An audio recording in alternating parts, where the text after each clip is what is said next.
Octavia, the Canterlot Tour, Part 1. There came a knock to the door, the one that she had been both waiting for with excitement and dreaded to hear. It was nothing short of a thunderous boom that echoed endlessly within her own mind, wrenching her attention away from the deep thought that she had put herself into, and all those thoughts just shattered into dust. She gripped her seat as if it were the only solid thing left in the world, and made herself take long, deep breaths as she tried to calm herself down and steady her nerves. Octavia's light purple eyes cantered up to the elegant golden mirror that sat before her and beheld no pony besides herself in the mirror's reflection. Some pony that was nervous beyond calculation for her own concert. However, it was her first public concert in her own town that just happened to be Equestria's capital. Any pony would be nervous in her hooves. Remember, Octavia, the only one that can decide if you succeed or fail is you, Octavia reminded herself, giving silent thanks to her beloved Vinyl for helping her stay confident in herself, and indeed, that was exactly what she needed to recollect herself. The chair she sat on was left with a statement that was known only to her.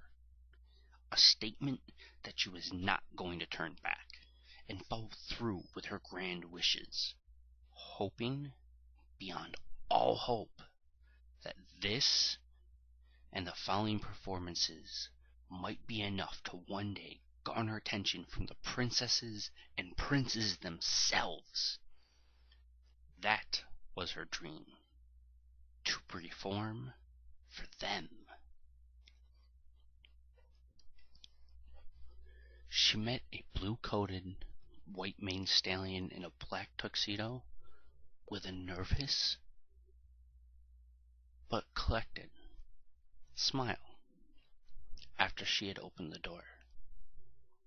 He only gave her a silent nod of understanding and led her through the near maze of back hallways towards the stage. Her stage, she reminded herself. Her stage, not any pony else's tonight, where she is going to make her mark on Equestria. While the hallways were long, her confidence matched them. She had nerves. She always would.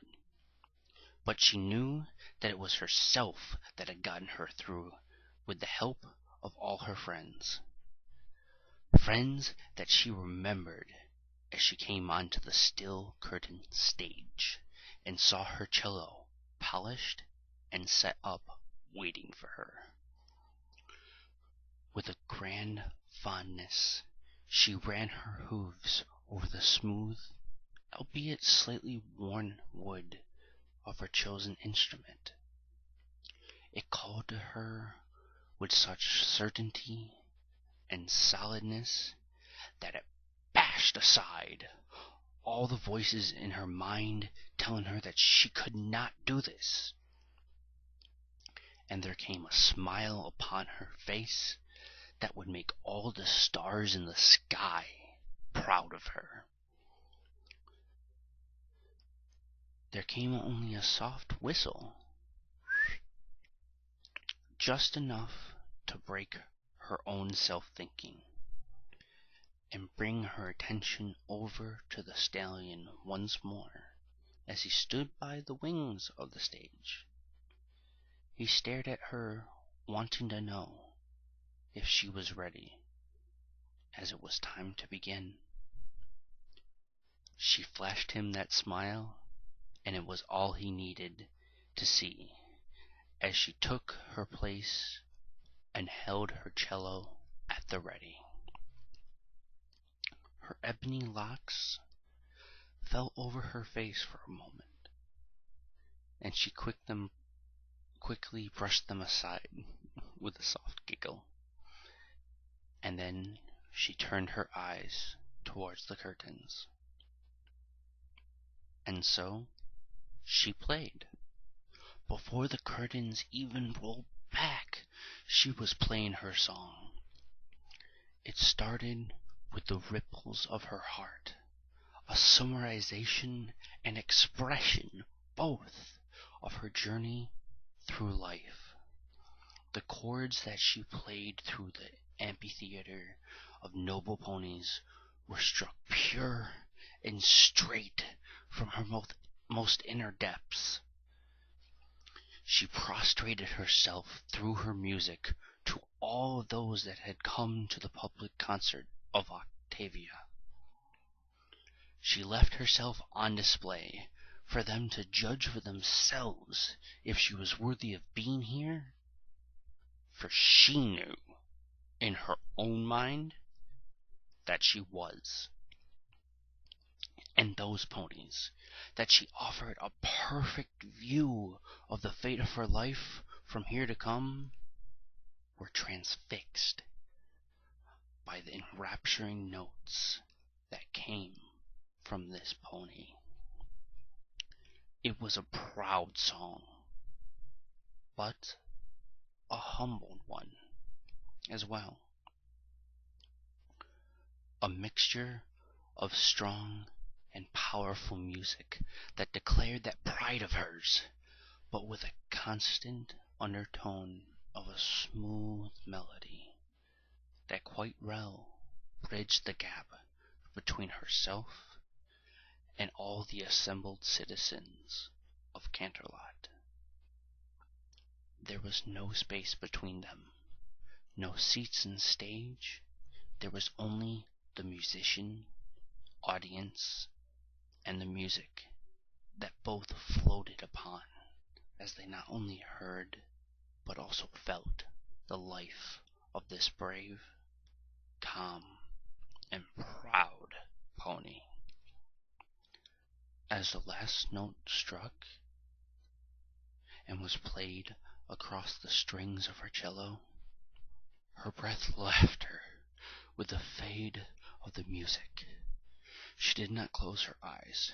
She cast them straight out into the audience to meet the reaction with pride and certainty, no matter what it was. Although there was a great dam in the back of her mind, ready to burst and flood her with agony and devastation if they rejected her. There was only applause and cheers for her to hear, only the sounds of approval and delight from the entire crowd before her, and only the cries of "Encore! Encore!" from all the ladies and gentle stallions that bade her to continue her music playing. Only wonderful adoration from what was now a new crowd of fans just for her.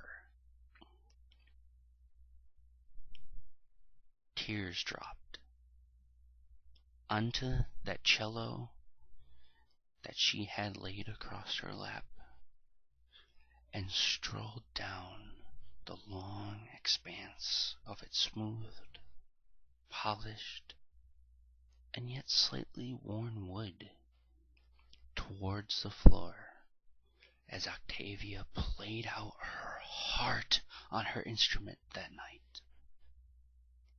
Again and again and again, until she could stand no longer.